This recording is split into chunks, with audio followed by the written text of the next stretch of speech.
Hi, my name is P. Clayton Huggins. I'm an Associate Director and Curator at the Charlestown Gallery here in Nevis. I am going to speak to you today about a curatorship of a show called Once Upon a Time, Stories in Cloth on Aging and Dementia. The artist is Deborah Tyrell, who is a director here at the gallery. The curatorship is a 2-year program. The first year, we meet once per month in conversation. Those conversations, the artist is required to have a journal in which notes, jottings, reflections, and at some point, I think, cloth, samples of cloth were stapled to the journal. At the end of that 12 months, the artist goes into the studio and begins to produce work based on the 12 months of monthly interviews and conversations, drawings and notes. I visit her studio once per month for those 12 months to see the progress being made and see, in fact, that work is being produced. I have very little discussion except to give encouragement or just to make sure that work is being produced. At the end of that 12 months, I then choose works which I think are best or most representative of the oeuvre. I then mount them at the gallery, and that describes the extent of the curatorship. If you can think of this image as representing someone who is coherent, cognitively accomplished, it represents well the beginning stages of what the artist, Deborah Tyrell, wanted to convey. This image represents for her family. She, as a fabric artist, works with a machine, a 71-year-old machine, which describes the image. The show is essentially about dementia and what happens over time with someone suffering with dementia. It is an issue she's dealing with. Both her mom and husband are dealing with it at various stages. So, over time, one of the things that can and does happen with cognitive decline is that the person or persons begin to lose themselves. It is the title of this particular piece. And I think it speaks poignantly about that loss of self. Her personal reactions are represented below, and this one is called Bending Over Backward. And as someone dealing with a parent, a family member, a close friend in cognitive decline, you, the person who is coherent and integrated, find very often that you are bending over backwards. Here we have walking men, as anyone who has dealt with someone in cognitive decline, in dementia, walking away becomes almost a theme in dealing with people in various stages of Alzheimer's. Here, this piece I think is particularly evocative, and it's called Shadow People. And what can, and in fact does happen over time, is you can really imagine a ground, but if you can't, you can see what happens over time. A person can become a shadow of themselves. And if you think of this particular piece as representing, albeit in a quite abstract way, the face, which stands in opposition to the first face, of someone who would have been well-loved, still well-loved, but coherent, and in cognitive decline, this can be what a face becomes in time. In dealing with the artist, in dealing with her mom and husband, she describes, and in fact I think this particular image speaks volumes. It is demanding and painful and fraught with vicissitudes, I must say. This one, it looks, at some point she had to share her bed with her mom, and this is all she could think of in representing that reality. Having to make room, physical room for someone dealing with dementia, and also emotional and psychological room for that person in your life. This particular piece, words get in the way. And here you have the words. And as you can see, with cognitive decline, the words are made up of letters, but what in fact do they say? And if you've dealt with someone who is not lucid, who is in cognitive decline, the words speak for themselves. Although I had visited the studio for a whole year, it was only after it was hung that the artist pointed out to me that these for her represented synapses which were no longer working, no longer firing. Here you have a representation of a person who becomes almost invisible, where the shadow appears to take up more space than the person themselves.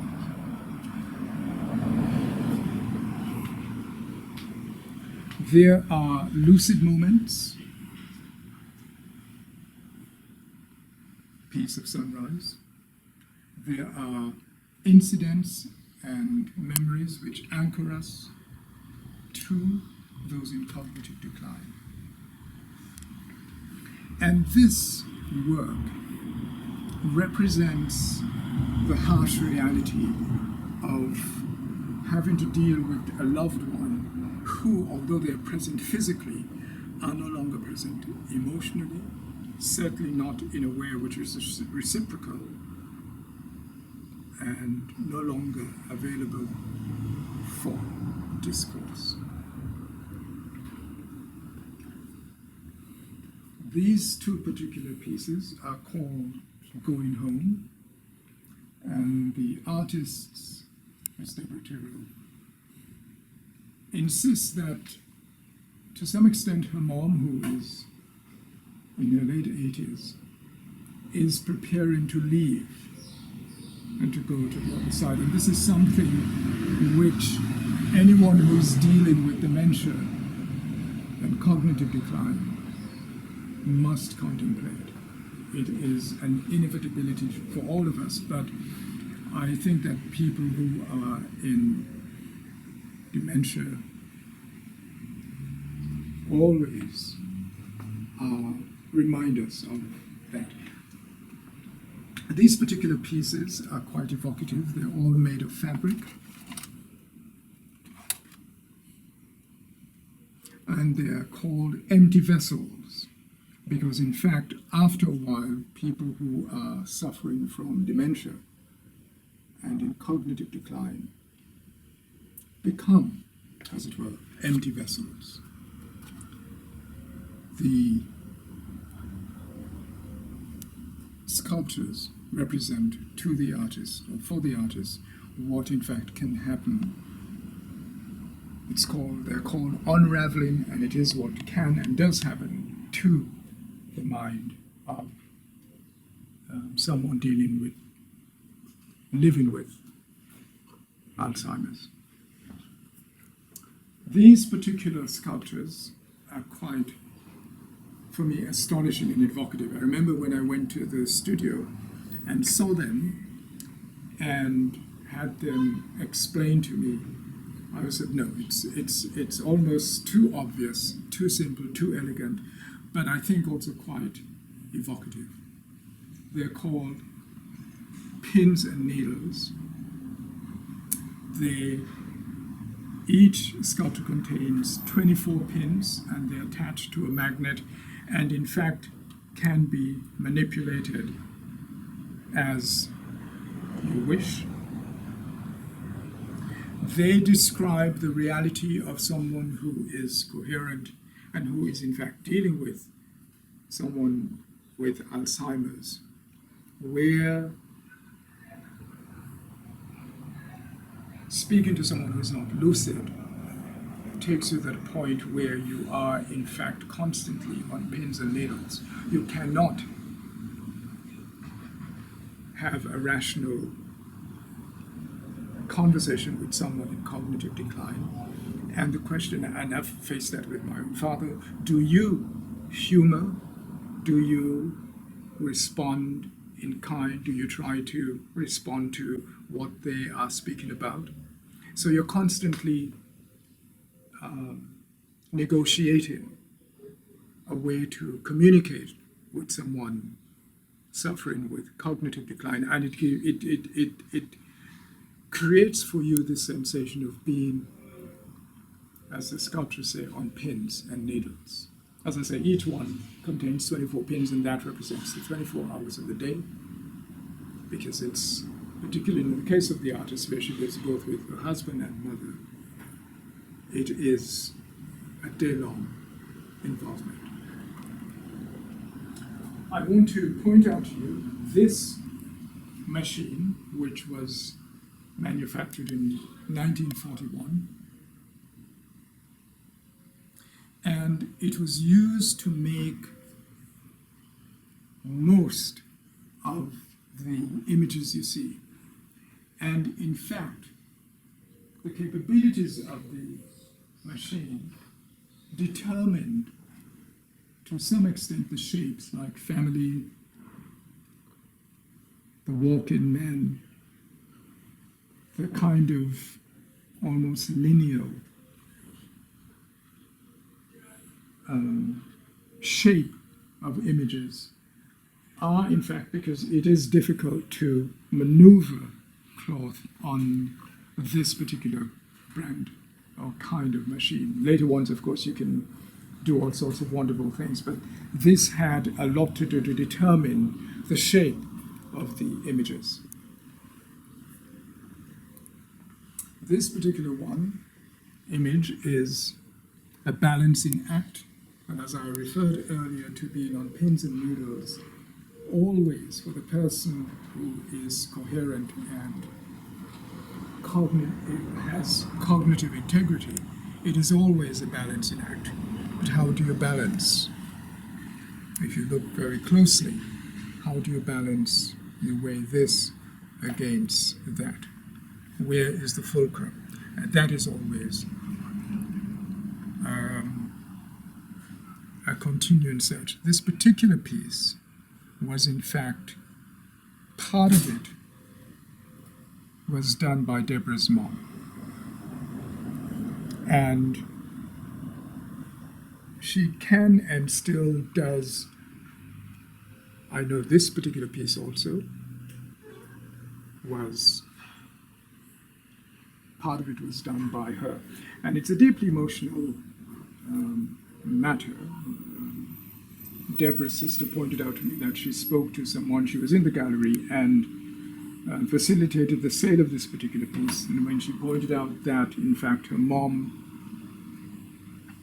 participated in making this, it led her to tears.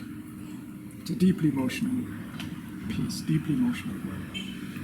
Here we have an image which the artist wanted from the very beginning to have. We've had quite a few visceral reactions to this piece because it asks you to contemplate the fact that we all, at some point, will get to this point. There's a woman from Ireland who says that this reminded her of what happens when someone is deceased. They're like this in the house, they're taken away and then brought back. And we've had quite a few visceral reactions to this particular piece. You can become bedridden, and to some extent her mother is. The priest visits once per month to administer communion to her mom. And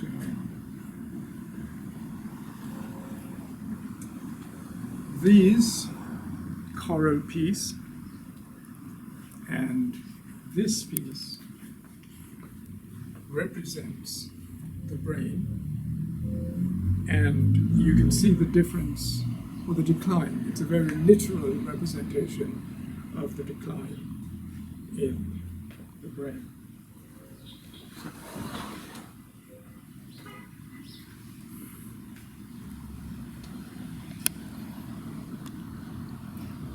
I find it fascinating that the choral can also represent this particular piece, and if you look closely, you can see how the machine, these are pieces of thread sewn onto the cloth. This is in fact a portrait of her husband. The shoulder, the back of the head, and as does happen with people in dementia, he is in fact disappearing. This particularly colorful piece is called Walking Away,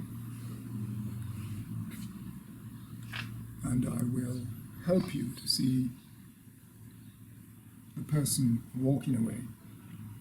And if you were to visit her home, you'll find that she has a very shiny, large padlock on the gate, because it's an issue that she has had to deal with of her mom walking away.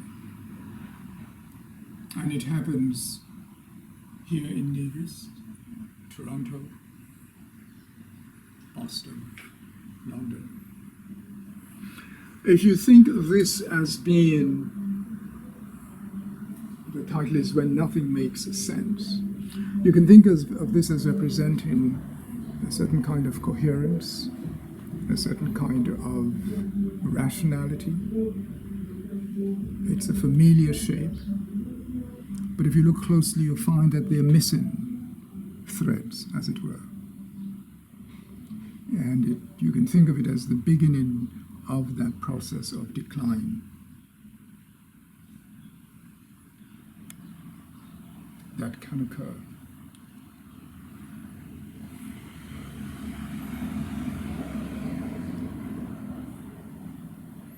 Don't stand so close to me, which is this one. It speaks for itself, I think, because both the person who has dementia and the person looking after them requires space of a different kind. The person dealing with dementia requires a kind of cordon sanitaire.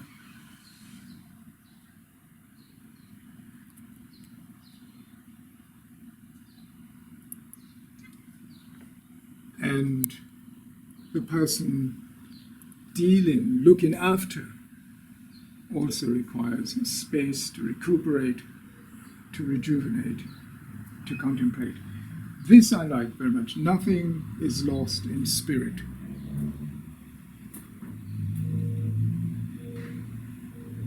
And I think that they are, it leads us to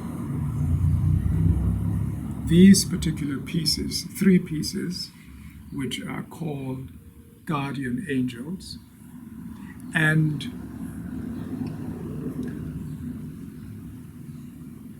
I'd like to give you a little story of these 3 pieces. This show opened at the end of January, and the week before, the weekend it opened, Deborah's son came from Toronto unannounced. He didn't inform anyone that he was coming, but the week before, Deborah's mom kept calling his name. So the question is, how did she know that she would be seeing him in a matter of days? And the intuition says that, in fact, although someone in dementia can become disconnected and lose their lucidity with those of us who are rational, they're still connected and still connected to the spirit world.